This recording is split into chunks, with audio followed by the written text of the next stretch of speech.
Hey everybody, it's Rob from Flailthroughs. This is Gundam Battle Operation 2, and this is a guest video from Demolition Hound in the newly buffed Jamru Fin.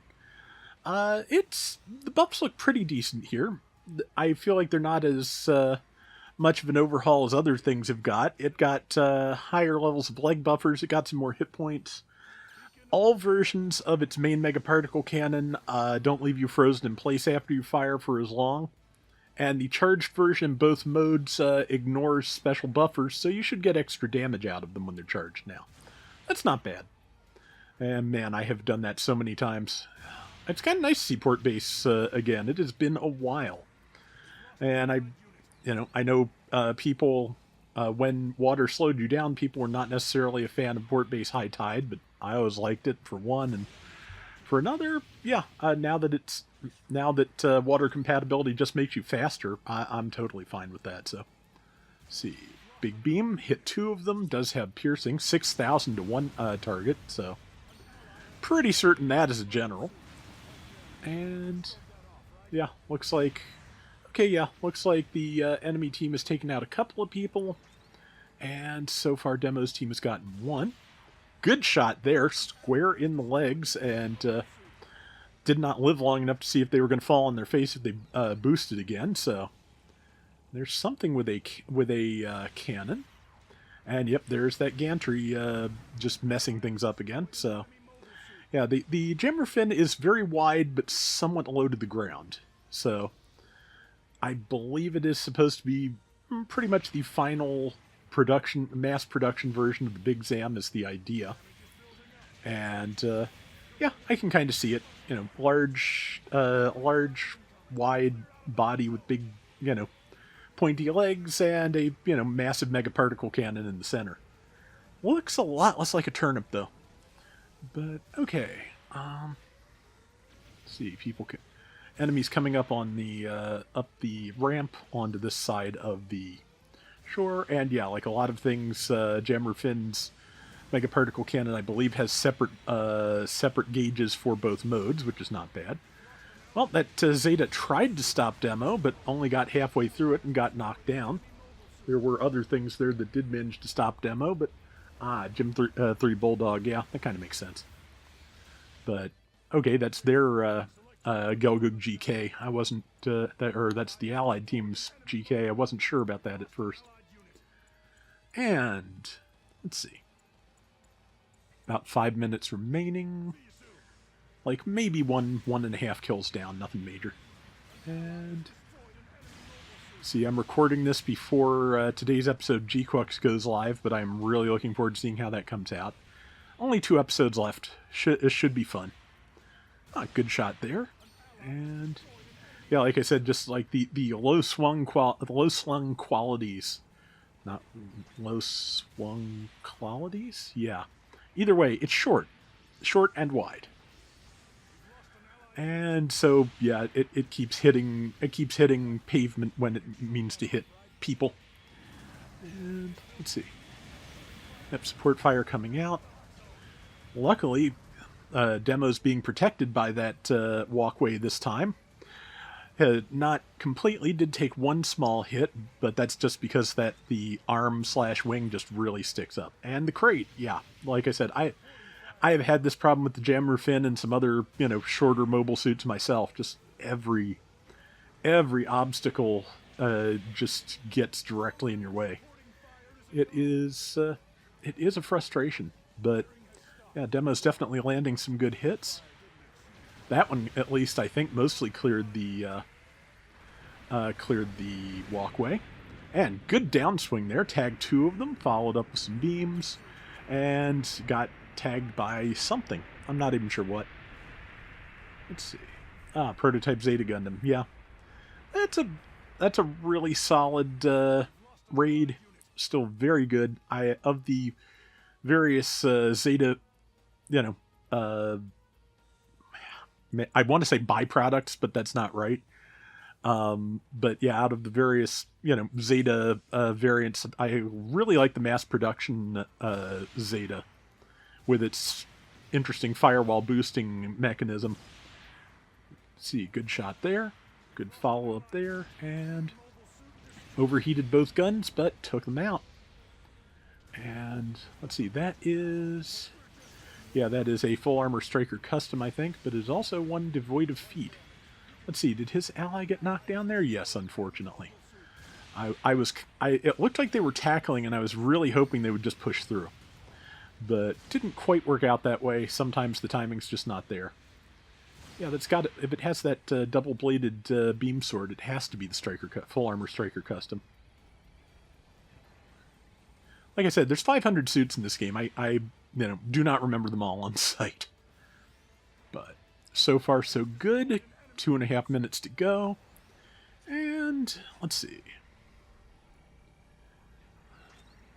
Sorry, brain's still a little out there, but I'm feeling better than I did yesterday. I have no idea what was up, but just I'm hoping I'm recovering from it now, just because I had some kind of like sickness or food poisoning or something. I don't even know what, but I don't miss it, that's for sure. Okay, and there's that that Zeta, prototype Zeta was just absolutely ready to capitalize. And let's see. What is well, what is everything. That is that a Gym 3 powered, I think? Well, there's the Bulldog, and I think there's a standard Gym 3 powered here as well. That's what it looked like. And oh yes, because I'm rambling completely at random. Funny thing about Elden Ring Night Rain, I've been trying to do the Executor's quest line for the last, like, 3-4 days. And turns out when you get to the end of that quest line, there is a boss fight that, it actually serves as a perfect tutorial for how to use his special ability that I had never quite gotten the grasp of. So it's just kind of funny that, yeah, I struggled all the way through that, just playing him like a standard katana character who can occasionally turn into a dog, and then finally figured out how his cursed sword works at the very end. One thing I will tell you, when the cursed sword is drawn, if you need to cheese that fight, if it's giving you trouble, just get a certain distance from that boss and use the L2, and you will absolutely just use a nice quick dash attack that will do a decent chunk of their health. So I got through most of the fight without doing that, but then I got to the very end and I was, we were both down to no healing and no health, and it's like, yeah, I don't want to have to do this again. We'll do this. And 5 seconds to go. Last second kill by Demo and team, and that is perfect. So that was a very narrow win. Let's take a look at the numbers. Yeah, I want to use the Jamru fin again sometime soon. I was never good with it, but maybe it'll be a little bit better now for me now. 1,200 assists, 2 and 3, 82,000 damage. Very nice. And that is going to do it for today's Gundam Battle Operation 2. We will be back soon with more. Till next time, everybody, take care and have fun. Later. Okay, so the full list of buffs. Unit hit points went from 19,000 to 21,000 at level 1, and upper levels also got more. Its special leg buffer skill went from level 1 to level 3, so that should be a pretty significant damage reduction. It got the usual 1 slot in each part location, so at level 1 it went from 10, 14, 16 to 11, 15, 17.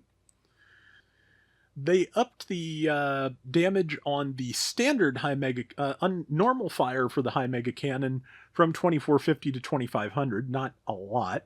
It also charges a second faster, went from 5 seconds to 4. It's faster to switch to, and it leaves you locked in place for less time after you fire it.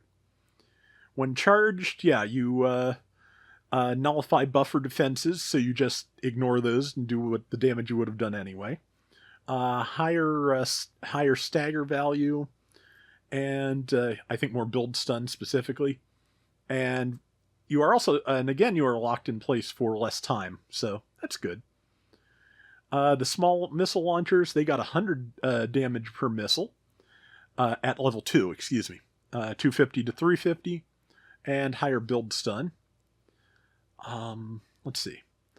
Yeah, and the transformed version of those weapons also got changed a little bit. The overheat on the transformed version of the high mega cannon got dropped by 7 seconds from 20 to 13. The charge time on it dropped from 2 seconds to 1.5, and when charged, it also has the ignore buffer skill. The small missiles went from 480 to 540 at level 2. And yeah, right now there's only a 500 and a 550. Demos in the 500. And at 500, the average win rate for supports is 50.2. It was doing 44.4. Rival win rate was at 40.2% against the support type average of 48. It wasn't that low on damage. 67,616 is the average. It was at 64,361. That's not terrible. It was, however, kind of heavy on the MS losses. 3.1 is the average support losses for every other support, across all support suits. And Jamru was at 3.5. Similar stat breakdown at the higher level, except the rival win rate had a much higher drop-off, 36.5% against the support average of 48.2. And yeah, it was definitely lagging behind on damage. 72,297 is the support average at 550, and it was at 60,807. Yeah, so definitely good they buffed it. It definitely needed the help. Would not be surprised if it gets more stun reductions in the future. But in another week or two, we'll see how these buffs came out.